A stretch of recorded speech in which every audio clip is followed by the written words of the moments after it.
Halo teman-teman dan juga Pak Medi, Shalom dan Assalamualaikum buat semua. Jadi pada kesempatan kali ini saya akan menjelaskan bagaimana sih cara kerja VirtualBox dan juga cara melakukan pengontrolan remote jauh menggunakan aplikasi putih.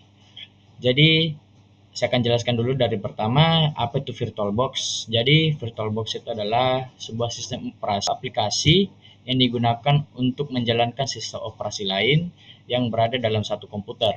Jadi VirtualBox ini bisa kita gunakan sistem operasi lain, contohnya Windows yang lama atau Windows yang baru, Windows yang sudah berlalu kita bisa gunakan dalam VirtualBox ini. Atau kita juga kalau mau menggunakan sistem operasi Ubuntu, Linux dan juga yang lainnya, kita bisa gunakan dalam VirtualBox. Di VirtualBox ini sangat berguna jika kita ingin mengganti-ganti sebuah sistem operasi, tapi kita jalankan dalam satu aplikasi lain.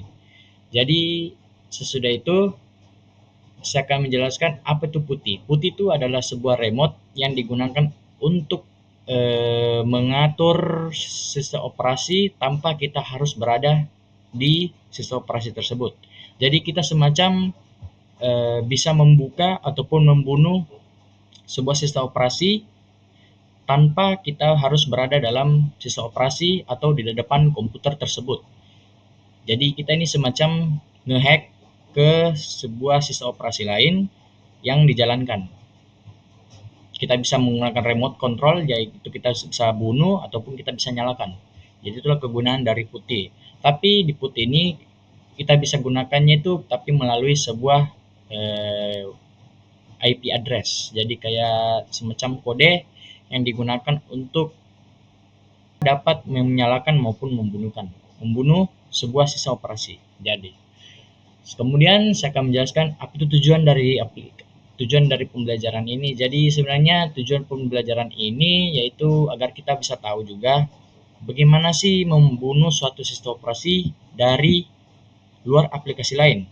Jadi semacam kita bisa ngehack juga aplikasi lain ataupun bisa juga membunuh suatu sistem operasi lain menggunakan suatu VirtualBox. Jadi VirtualBox ini sebagai contoh wadah untuk kita bunuh menggunakan aplikasi putih. Kemudian biar kita tahu bagaimana sih kegunaan dari VirtualBox ini.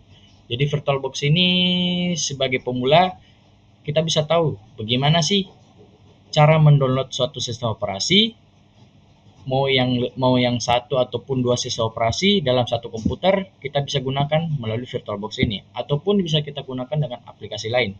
Jadi VirtualBox ini sangat berguna jika kita ingin menambahkan suatu sistem operasi yang kita mau gunakan untuk menjalankan suatu aktivitas di suatu sistem operasi lain. Jadilah kegunaan dari VirtualBox. Sekarang kita akan mencoba mempraktikkan bagaimana step per step dan juga cara penggunaannya. Jadi langsung saja kita ke videonya. Jadi ini adalah proses yang saya buat. Jadi yang pertama itu saya buat dulu VM name-nya, yang dimana ini adalah nama yang saya gunakan dalam user saya. Kemudian sesudah itu saya membuat di dalam setting, yaitu saya ubah network dan juga general systemnya. Jadi di sini saya ubah dulu, di OS ini masih tertulis adalah sebagai Linux, oke. Kemudian di distribusinya itu masih Fedora dan saya ubah menjadi Ubuntu. Kemudian di storage ini kita masukkan satu file yang kita sudah download, yaitu adalah file Ubuntu yang kita gunakan. Kemudian kita ganti jaringan menjadi bridge adapter. Di sini saya menggunakan satu adapter saja karena pada saat saya menggunakan dua adapter dia masih error. Jadi saya coba menggunakan satu adapter. Kemudian di sini saya sudah mulai start.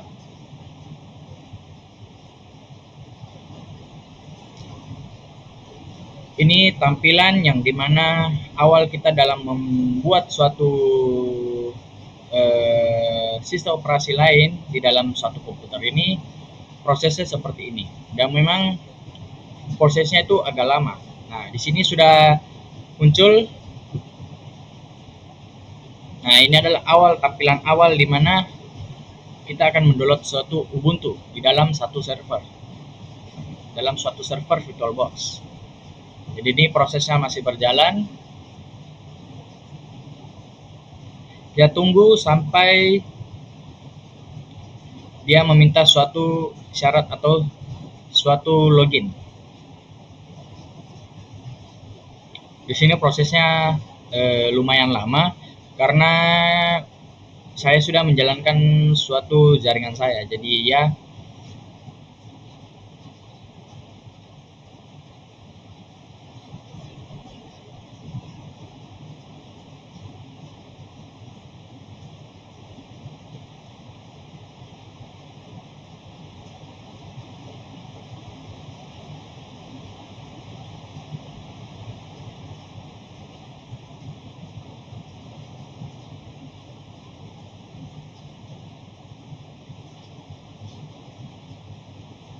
di sini masih proses. Nah, di sini kita sudah mulai masuk ke dalam sebuah OSIS operasi Ubuntu.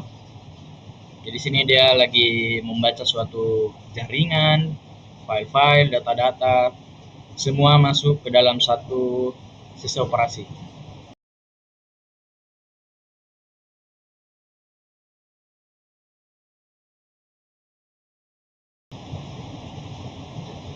Nah, di sini tampilan awal di mana munculnya sebuah tampilan yang kita gunakan untuk masuk ke dalam sistem operasi. Nah, kita di sini dan terus sampainya kita masuk ke dalam sebuah username yang dimana kita mengisi sebuah user kita sebagai sebuah sistem operasi, nama sistem operasi dari yang kita buat. Sini kita down terus sampai muncul ke sebuah sistem username. Nah, kita continue.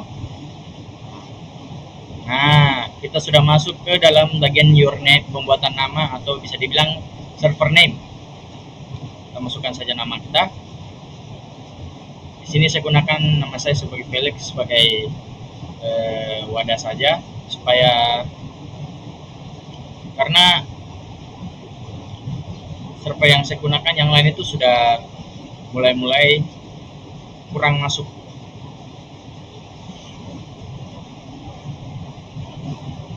Nah, sudah itu kita done. Nah, kita continue lagi terus sampai sistem operasinya itu selesai.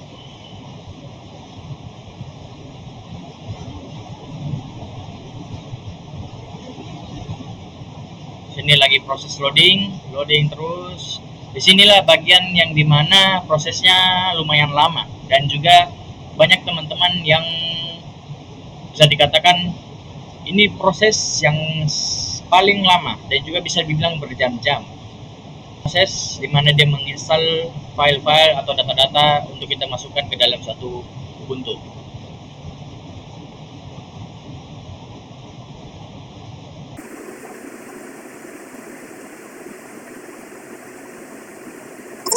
Menjelaskan kalau di sini juga sebenarnya tidak perlu menggunakan jaringan biar penginstalannya itu cepat. Karena kenapa instalan ini sangat lama? Karena dikarenakan Ubuntu itu saat kita menjalankan jaringan di saat proses seperti ini installing system, dia juga akan otomatis mengupdate versi yang sekarang ini. Jadi dia juga otomatis akan mengupdate sebuah sistem operasi baru ke dalam VirtualBox ini. Jadi kalau teman-teman ingin membunuh atau menjalankan sistem ini biar nggak lama, kalian bisa juga bunuh sistem jaringan kalian. Karena kalau jalan terus jaringannya akan memperlama downloadnya sistem operasi Ubuntu ini.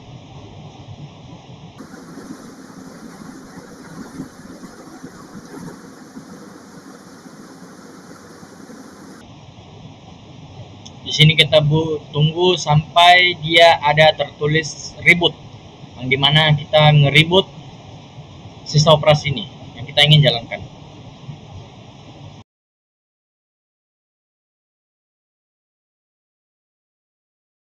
ini sistem operasinya masih berjalan sampai bagian akhir. Kita tunggu saja ya. Nanti kita langsung lanjut ke bagian akhirnya.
Sebuah kernel atau kernel ini yang bisa dikatakan banyak yang stuck di bagian kernel ini. Jadi bisa dibilang kernel ini proses yang bisa dikatakan kalau RAM-nya yang nggak kuat pasti bakal nge-stuck di bagian kernel ini. Jadi diperlukan RAM yang betul-betul cukup untuk memuat semua.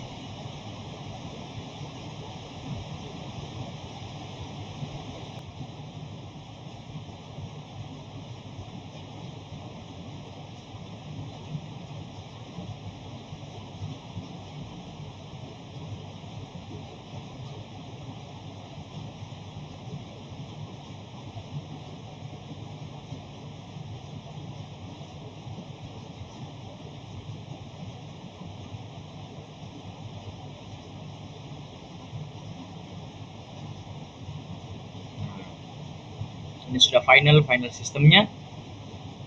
Nah, di sini sudah muncul tulisan reboot now. Nah, kita langsung reboot saja. Langsung reboot now. Nah, tunggu prosesnya. Nah,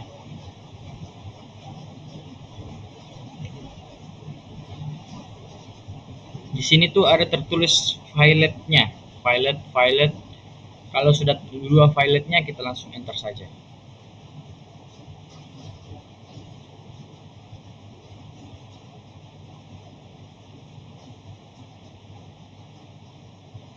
Kita tunggu sampai tampilannya muncul.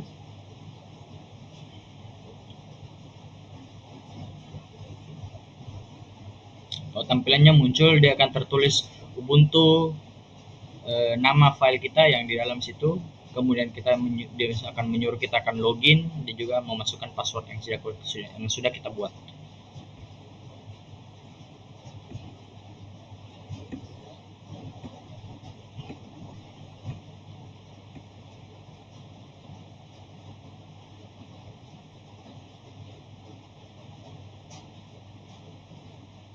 Sudah meng-enter dan juga di sini tampilannya muncul Ubuntu 24.04.03 atau dimana adalah Ubuntu yang kita pakai yang tadi kita sudah download. Nah, di sini kita langsung masukkan file yang kita login yang kita tulis tadi di awal, yaitu Felix. dan juga kasih masuk password yang kita gunakan. Di sini passwordnya memang nggak kelihatan. Kita masukkan, kemudian passwordnya kita akan masukkan juga tadi. Memang tampilannya tidak kelihatan. Nah, ini tampilannya dimana kita sudah berhasil masuk ke dalam suatu sistem operasi Ubuntu. Di sini kita masukkan langsung saja sudo su. Kalau tampilannya sudah bagian seperti ini, kita langsung masukkan sudo su. Kemudian kita masukkan password.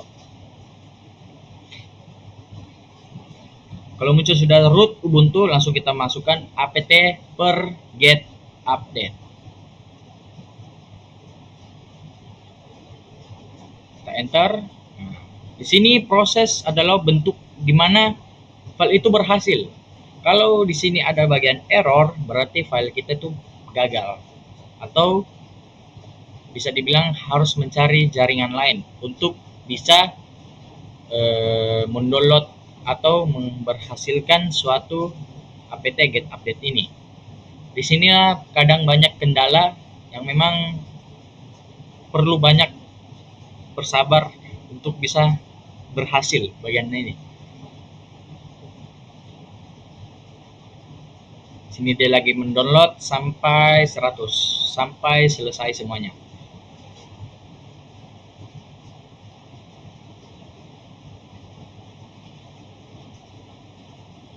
Dia lagi mendownload sebuah data-data atau file yang digunakan dalam Ubuntu.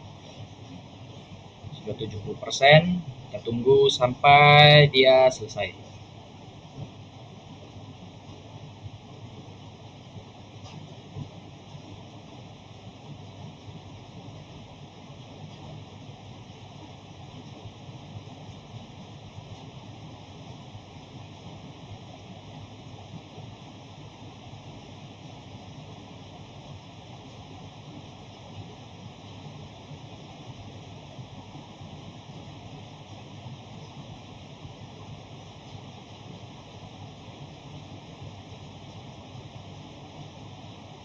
Lagi sedikit, sudah 90%.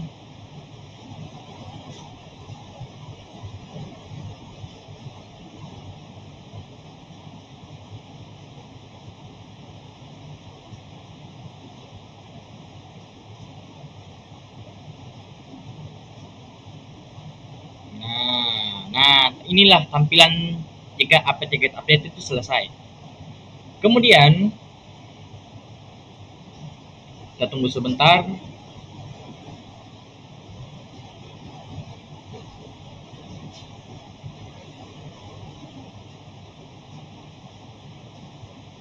Karena prosesnya itu lagi sedang membaca, jadi kita tunggu dulu sampai reading package listnya itu sudah selesai. Nah, kalau sudah tampilan dan berarti itu sudah berhasil. Kemudian kita masukkan apt get install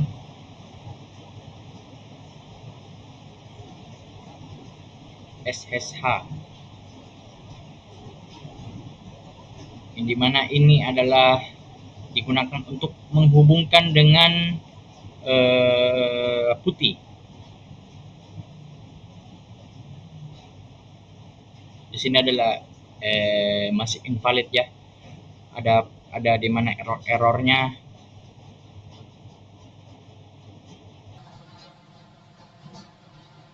Nah, di situ ada typo jadi dia gagal. Jadi di sini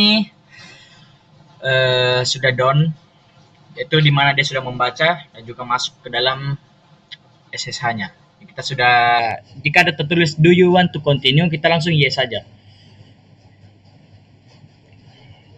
Saya sedang memproses sampai selesai.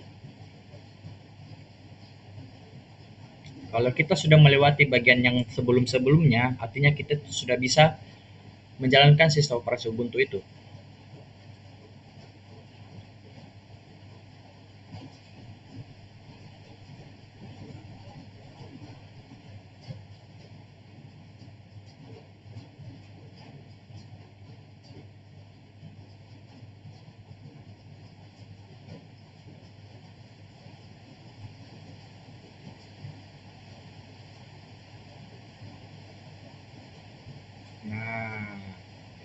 Di sini dia sudah di bagian running kernel seems to be update.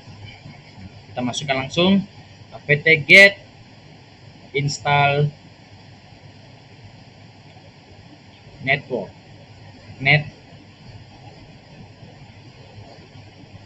Kita masukkan apt get install net tools. Di sini tulisannya kita typo lagi, jadi kita get ulang. Sudah down. Nah, sudah berhasil.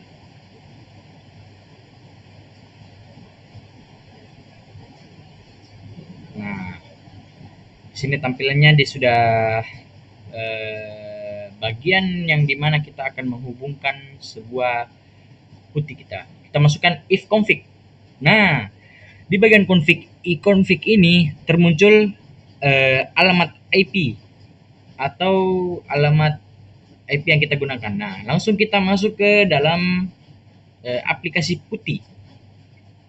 Karena di bagian VM ini sudah muncul IP, alamat IP yang kita gunakan. Nah, langsung kita buka, kita masukkan alamat IP address-nya.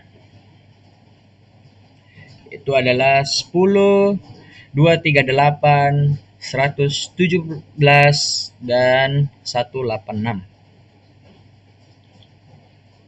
Kalau seperti ini artinya kalian sudah berhasil. Sudah muncul login as, kita masukkan nama kita Felix. Akan muncul di situ. Langsung kita akan masukkan password. Ini di bagian dalam Ubuntu ya, dalam bagian putih. Nah, kita masukkan sudo power off. Kita masukkan password kita. Nah, prosesnya langsung akan mati. Nah, dimana kita mematikan sistem operasi Ubuntu melalui putih. Nah, tutorial bagaimana mematikan suatu sistem operasi lain yang berada dalam sebuah aplikasi atau kita menggunakan remote control yang digunakan untuk mematikan sistem operasi tersebut. Jadi itulah kegunaan dari putih itu. Dan juga VirtualBox itu sebagai wadah, sebagai contoh di mana kita akan mematikan Ubuntu yang kita sudah download di dalam sebuah VirtualBox. Jadi sekian dari video saya. Mohon maaf jika ada kesalahan dari video tersebut. Sekian dan terima kasih tersebut. Semoga menjadi wadah dan juga tutorial buat teman-teman semua yang ingin belajar dan juga ingin mencoba mematikan suatu remote control dari jarak jauh tanpa kita berada dalam suatu sistem operasi atau berada di depan laptop yang menggunakan sistem operasi tersebut. Sekian dan terima kasih. Assalamualaikum dan shalom semuanya.